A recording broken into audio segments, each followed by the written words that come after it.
Hello friends, the gardening ഷെഫിൻ്റെ പുതിയ വീഡിയോയിലേക്ക് എല്ലാവർക്കും സ്വാഗതം. അപ്പോൾ ഇന്ന് ഞാൻ കറിക്കുള്ള പ്രിപ്പറേഷൻസ്, അപ്പോൾ ഇത് സവാള, പച്ചമുളക്, ഇഞ്ചി, വെളുത്തുള്ളി എല്ലാം ഇത് ഓൾറെഡി വഴറ്റി കഴിഞ്ഞിട്ടോ. അത് വീഡിയോ എടുക്കാനായിട്ട് സത്യം പറഞ്ഞാൽ മറന്നു പോയതാണ്. അപ്പോൾ മട്ടൻ ഇതുപോലെ നന്നായിട്ട് ക്ലീൻ ചെയ്തിട്ട് വാഷ് ചെയ്ത് വെച്ചതാണ്. ഇനി മസാലയിലേക്ക് അപ്പോൾ ഗരം മസാല എല്ലാം ഞാൻ വറുത്ത് പൊടിച്ച് റെഡിയാക്കി വെച്ചിട്ടുണ്ട് കേട്ടോ. അതായത് പെരിഞ്ജീരകം കുറച്ച് കൂടുതൽ ചേർത്തിട്ടുണ്ട്, പിന്നെ പട്ട, ഗ്രാമ്പൂ, ഏലയ്ക്ക, അതിനോടൊപ്പം തന്നെ കുറച്ച് തേങ്ങയും കൂടി ചേർത്തിട്ടുള്ള ഒരരപ്പും കൂടി, തേങ്ങ ചേർത്തിട്ട് അത് ചെറുതായിട്ട് വറുത്തിട്ടുള്ള അരപ്പ് റെഡിയാക്കി ഉണ്ടായിരുന്നു. അതിന് ശേഷമാണ് ക്ലീൻ ചെയ്ത് വെച്ചിട്ടുള്ള മട്ടൺ ഇതിലേക്ക് ചേർത്ത് കൊടുക്കാം. ഇനി ഇതെല്ലാം കൂടി ചേർന്നിട്ട് നന്നായിട്ടൊന്ന് മിക്സ് ചെയ്തെടുക്കാം. അപ്പോൾ അതങ്ങനെ ഞാൻ കുക്കറിൽ അടച്ച് വെച്ചിട്ട് ഇതുപോലെ പുറത്ത് വന്നൊന്ന് നോക്കി, മഴയുടെ സൗണ്ട് കേട്ടപ്പോൾ മഴ വന്നോന്നറിയാൻ വേണ്ടിയിട്ട് വന്ന് നോക്കിയതാണ്. അപ്പോൾ മാവിൽ മാങ്ങ ഉണ്ടായി കിടക്കണ്ടോ. അപ്പോൾ എൻ്റെ സൗണ്ട് ഒരുപാട് ഇങ്ങനെ മോശമായിട്ടിരിക്കുകയുണ്ട്. അതായത് സൗണ്ടൊക്കെ ആകെ ഡിമ്മായി, ജലദോഷവും കോൾഡും എല്ലാം വന്നിട്ട്. പക്ഷേ വീഡിയോ റെക്കോർഡ് ചെയ്ത് വെച്ചിട്ട് പിന്നെ അത് വോയിസ് ഓവർ എടുത്തത് പോസ്റ്റ് ചെയ്തില്ലെങ്കിൽ പിന്നെ നമുക്കൊരു സമാധാനക്കേടല്ലേ. അപ്പോൾ അതുകൊണ്ട് അങ്ങനെ തൊണ്ടയ്ക്ക് വയ്യെങ്കിലും ഞാൻ വീഡിയോ വോയിസ് കൊടുക്കുകയാണ്. അപ്പോൾ മട്ടൻ്റെത് റെഡിയായി കഴിഞ്ഞപ്പോൾ ഞാൻ ഗീ റൈസ് ചെയ്യാൻ വേണ്ടിയിട്ട് അരി കുതിർക്കാനായിട്ട് വച്ചിരുന്നു കേട്ടോ. അതിൽ സവാള, ഹോൾ മസാല എല്ലാം കൂടി ചേർത്തൊന്ന് വഴറ്റിയിട്ട് ഫ്ലെയിം ഒന്ന് കൂട്ടിക്കൊടുക്കാം. ഇൻഡക്ഷനിൽ ചെയ്യുമ്പോൾ ഒരു മോഡറേറ്റിൽ വെച്ചില്ലെങ്കിൽ പെട്ടെന്ന് പുക പിടിക്കും. അപ്പോൾ ഞാൻ റൈസിലേക്ക് അങ്ങനെ അളന്നിട്ടൊന്നും വെള്ളം ഒഴിക്കണില്ല കേട്ടോ. അതായത് റൈസ് ഒന്ന് മുങ്ങി കിടക്കുന്ന പാകത്തിൽ.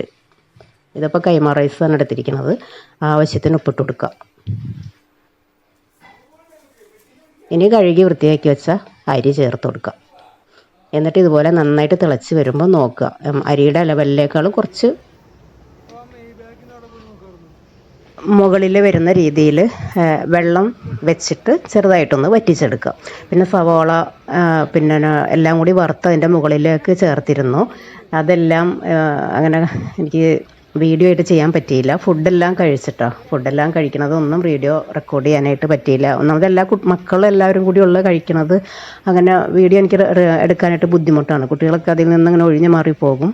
പിന്നെ ഞാൻ ഈ മൊബൈലും വെച്ച് ഇങ്ങനെ ഒഴിഞ്ഞു മാറി ഷൂട്ട് ചെയ്യേണ്ടി വരും. അതൊരു ബുദ്ധിമുട്ടല്ലേ. അപ്പോൾ അതുകൊണ്ട് ഫുഡ് കഴിക്കുന്നതൊന്നും എടുത്തിട്ടില്ല. അത് കഴിഞ്ഞ് ഫുഡെല്ലാം കഴിഞ്ഞിട്ട് വൈകിട്ടാണ് ഞങ്ങൾ പുറത്തേക്ക് ഇറങ്ങിയതിൻ്റെ കുറച്ച് വ്യൂസാണിപ്പോൾ, ഇത് ക്ലിപ്പിങ്സാണ് ഞാൻ ഷെയർ ചെയ്യണത്. അതായത് Bangalore Phoenix mall of Asia, അതായത് ഏഷ്യയിലെ തന്നെ ഏറ്റവും വലിയൊരു ഷോപ്പിംഗ് മോളാണ്. 1 ദശലക്ഷം ചതുരശ്ര അടിയിലധികം വിസ്തീർണമുള്ള സ്ഥലം. ഇതിനകത്ത് തന്നെ നാച്ചുറൽ പ്ലാന്റ്സ്, അത് തന്നെ വാട്ടർഫോൾസ്, ഫുഡ് കോർട്ട്, അങ്ങനെ എല്ലാമായിട്ട് ഒരുപാടുണ്ട് കേട്ടോ കാണാനായിട്ട്. നമുക്ക് കുറച്ച് സമയം കൊണ്ടൊന്നും ചുറ്റിക്കറങ്ങി കാണാൻ പറ്റില്ല. അത്രയധികം ബ്യൂട്ടിഫുള്ളായിട്ട് എല്ലാം നല്ല സെറ്റാക്കി വെച്ചിട്ടുണ്ട്. ശരിക്കും പറഞ്ഞിട്ടുണ്ടെങ്കിൽ ഇതിനകത്ത് കയറി കഴിഞ്ഞിട്ടുണ്ടെങ്കിൽ നമുക്ക് സമയം പോകുന്നതേ അറിയില്ല. ഒരുപാടുണ്ട് ഇതിന് ചുറ്റും നടന്ന് കാണാനായിട്ടും ഒക്കെ ആയിട്ട്. നല്ല ഭംഗിയുണ്ടായിരുന്നു കേട്ടോ.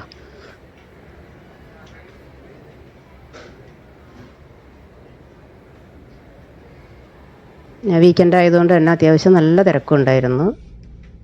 അത് അങ്ങനെ കഴിഞ്ഞു. ആ ഒരു ദിവസം അങ്ങനെ കഴിഞ്ഞു. ഇനി വരുന്ന ക്ലിപ്പിങ്സ് എന്ന് പറഞ്ഞിട്ടുണ്ടെങ്കിൽ ബാംഗ്ലൂർ തന്നെയുള്ള ഒരു ടൂറിസ്റ്റ് അട്രാക്റ്റീവ് സെൻറ്റർ ഉണ്ടല്ലോ, നന്ദി ഹിൽസിലേക്ക് രാവിലെ പോകുന്നതിൻ്റെ കുറച്ച് വിഷ്വൽസ് കൂടി ഞാൻ ഉൾപ്പെടുത്തിയിട്ടുണ്ട്.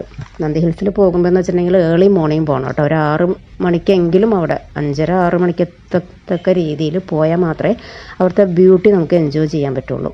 അതായത് കർണാടകയുടെ തലസ്ഥാനമായിട്ടുള്ള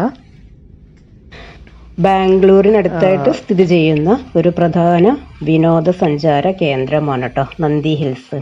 അതായത് ടിപ്പു സുൽത്താൻ തൻ്റെ വേനൽക്കാല വസതിയായിട്ട് നന്ദി ഹിൽസിലെ കൊട്ടാരം ഉപയോഗിച്ചിരുന്നു. അതൊക്കെയാണ് ഇതിൻ്റെ പിന്നിലുള്ള ഒരു ഐതിഹ്യം. അതിരാവിലെ എത്തുന്ന സഞ്ചാരികളെ കോടമഞ്ഞിൽ കുളിച്ച് നിൽക്കുന്ന നന്ദി ഹിൽസ് ഒരുപാട് ആകർഷിക്കും കേട്ടോ. അത്ര ബ്യൂട്ടി ആയിരുന്നു. പക്ഷെ ഞങ്ങളീ പോയ സമയത്ത് സത്യം പറഞ്ഞാൽ കോടമഞ്ഞ് ഒരല്പം കുറവായിരുന്നു. കുടമഞ്ഞ് തീരെ ഇല്ലായിരുന്നു എന്നും തന്നെ പറയാം. അപ്പോൾ ഞങ്ങൾ എത്തിയപ്പോൾ കുറച്ച് ലേറ്റായി, എങ്കിലും അത്ര തണുപ്പൊന്നും അന്ന് ഫീൽ ചെയ്തില്ല.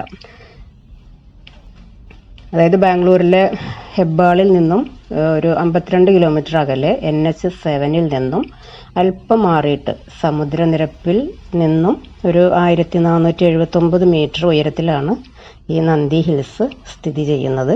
ഇതിൻ്റെ അടുത്ത് തന്നെയായിട്ടാണ് ബാംഗ്ലൂർ ഇൻ്റർനാഷണൽ എയർപോർട്ടും ഉള്ളത്. പ്രകൃതി രമണീയം എന്ന് പറയാതിരിക്കാൻ വയ്യ, അത്ര ബ്യൂട്ടി ആയിരുന്നു കേട്ടോ. ഞങ്ങൾ ഈ പറഞ്ഞ പോലെ കോടയൊന്നും അധികം കണ്ടില്ലെങ്കിലും നല്ല രസമായിരുന്നു അവിടെ പോയിട്ട്.